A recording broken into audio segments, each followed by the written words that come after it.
Welcome back to Good Morning Greyhounds. Today we have an extremely special guest, a rising star, a visionary, a scholar, and some might even say a legend in the making. But enough about me. Let's talk about Madison Mosley. Welcome to the show. Wow, thank you so much. I'm honored to be here. I don't usually do these interviews, especially not on this side. But when I got the call, I said, you know what, let me clear my schedule, except for the moment when I was running a little bit late, but you know, details. That's very generous of you. You know you would still be here anyway, but neither here nor there. I haven't talked to you in a while. How are you? I'm good, tired as usual, but I'm here. And don't lie, you know we talked last night. Okay, fine, but the people haven't heard from you. You're always the one doing the interviews, so let's talk about you. Who is Addison? Well, I feel like that's a tough question. Honestly, I ask myself that every day. But if I had to put into words, I would say Madison is kind, she's lovable, she's happy. She's a little bit misunderstood. She's a little more chaotic than she would like to admit. She has a whole bunch of layers. It's like peeling an onion, and sometimes you just might cry. But also she's evolving. She's learning, she's taking it day by day. I'm figuring out things, not rushing the process, and there's a lot of growth happening. I'm learning to be patient with myself, to accept that it's okay not to always be okay. So, yeah. I don't think I could have said it better myself. Now, I do want to go a little deeper. Why did you choose communication as your major? From what I remember, ever since you were a little girl, you were always more interested in the medical field, doctor, plastic surgeon, physical therapist. Why comm? If I'm being honest, I visited my dream, HBCU, FAMU, I think like my junior or senior year, and for those of you who don't know what a HBCU is, it's a historical black college or university, and one of my friends was enrolled in the J School, which is the journalism program, and I fell in love with it. So junior, senior year me knew I wanted to go there, and from that point on, it was always an option. For the longest time, I really thought I was going into the medical field, but I took anatomy over the summer. I hated every second of it. But when I found out about the comm department when I got here, got to be in front of the screen, I knew I had found my thing. It was the moment where I realized this is where I want to be. Well, I totally understand. What has this college life been like for you? Because you've gone through a lot. Oof. College has been a roller coaster, and I'm talking about the roller coaster where you're scared, but you're still having the time of your life. It's an adventure. People say it's about discovering yourself. I've discovered that I at least need about 3 alarms to wake up, to triple check my schedule, and that my circle, my friends, are essential to my growth. Also, let's talk about some time management, or in my case, my lack thereof. Have you ever tried balancing extracurricular activities, social life, and self-care? It's like a juggling flaming torches while riding on a unicycle on a tightrope in the wind.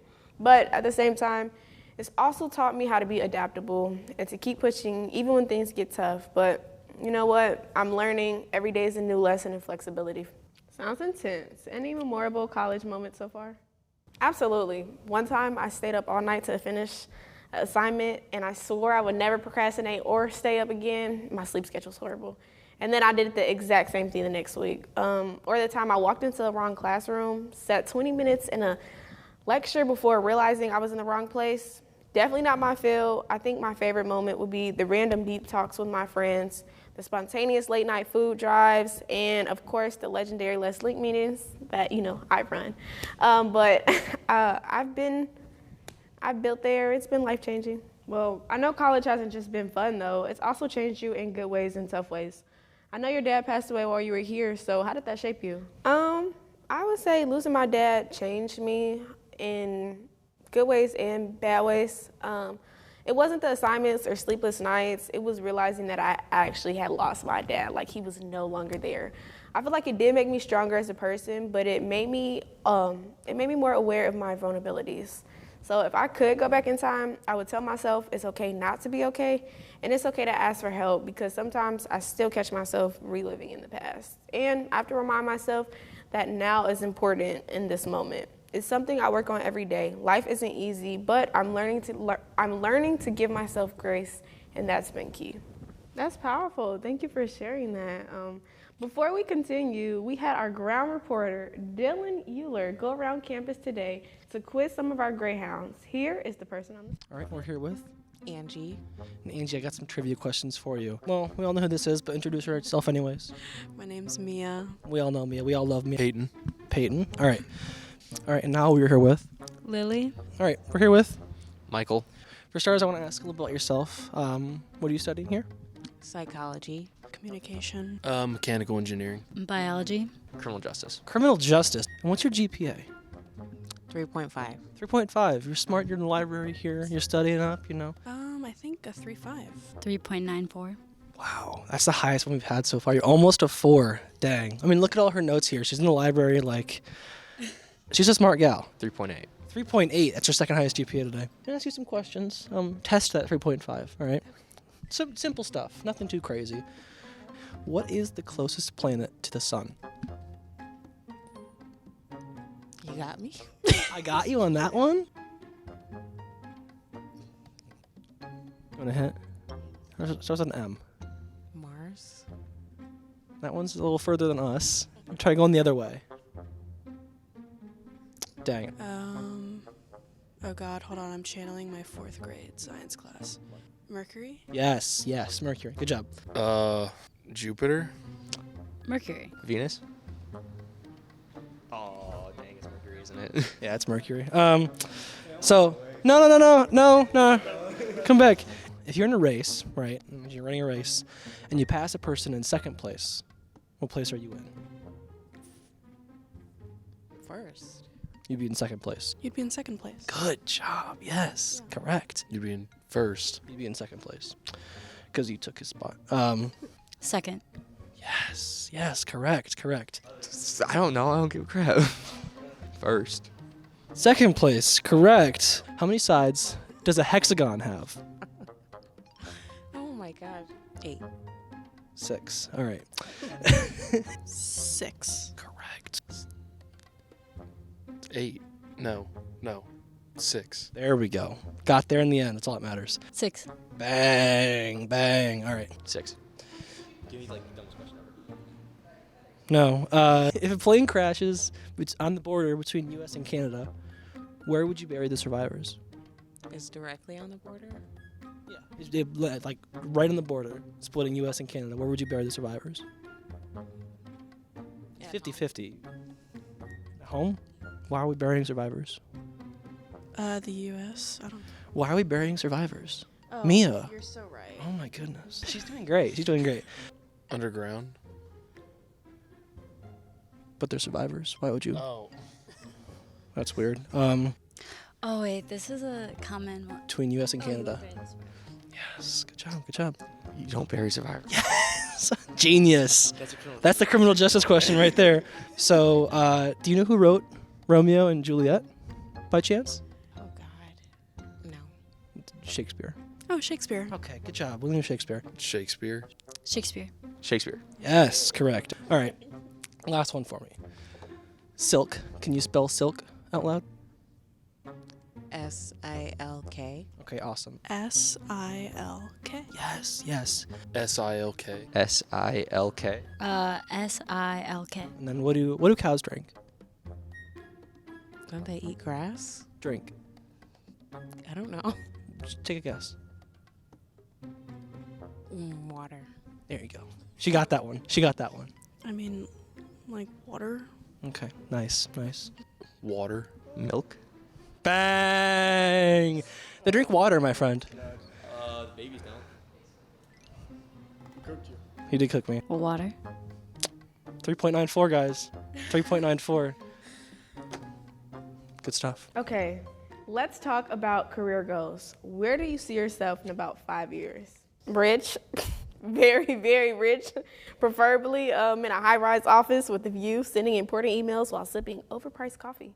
But seriously, maybe running around, maybe something in PR, maybe marketing, strategizing, creating, making brands unforgettable. That's my theme.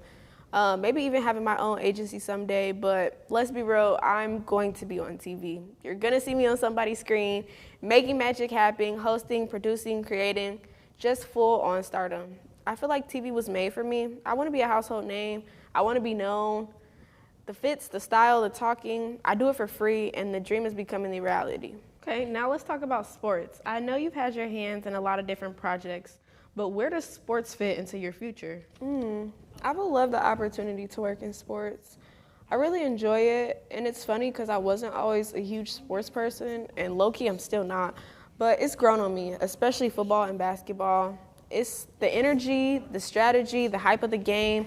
I love it, and I'm here for it. So would you ever consider some sideline reporting? It's so cool. I love the idea of being right there in the action, talking to the players, the coaches, feeling the pulse of the game. There's something about telling those real-time stories that excites me. And let's be real, my fits would be on point every game. So who doesn't want to be at the Super Bowl? So we're talking about Madison on the sidelines at the Super Bowl? For sure. NBA Finals, March Madness, you name it, I'd be right there, mic in hand, giving you the best coverage. Okay, switching gears, let's talk about something we all know you love, cows. First of all, I feel attacked that you even have to ask. Cows are majestic creatures. They're cute, they mind their own business, they just vibe, and honestly, if people were more like cows, the world would be a better place. So if you could have a pet cow, what would you name it? Bessie, or maybe Muesli, or Addison II. I feel like the possibilities are endless. Well, speaking of cows, cow print is kind of like your brand. Oh, absolutely. Cow print is the brand. It's memorable, it's iconic, I love it. I hate that it's becoming trendy now, but it's okay because I started it. But I'm happy to see it's taken off, but I was rocking it before it was even cool. All right, my last question. Any words of wisdom for our viewers today? Yes, of course. Chase your dreams, drink your water. Never trust the person who says they don't really like cows because something's off there. And one more thing, cow print is the brand. It's bold, it's different, it's memorable. I've been rocking it for years. I love it. I hate that it's becoming trendy, but it's fine now. It's all because of me. And if you don't know, now you do. So you're saying you're single-handedly made cow print cool? Exactly. You're welcome. All right, one last thing, but I don't know if you know this. Grady's birthday is soon. He is just the cutest little guy we have. Yeah, I think it's April 1st. But I know, he's so very sweet. Every time I see him on campus, I make sure to get a picture with him. I hope Grady has the happiest of birthdays. And that's a wrap. A huge thank you to Madison Mosley for joining us today and giving us a glimpse into her world. From dreams of being a household name to rocking cow print with style, Madison's journey is just getting started, and I personally can't wait to see what comes next. Remember, folks, stay true to yourselves, chase your dreams, and always make room for a little bit of fun along the way. If you haven't already, be sure to follow Madison's journey on social media. Who knows, you might just catch her at the Super Bowl one day. And to all those watching, thank you for joining us this morning, and be sure to make sure to watch the rest of our UND TV productions on our YouTube channel and Xfinity 1096.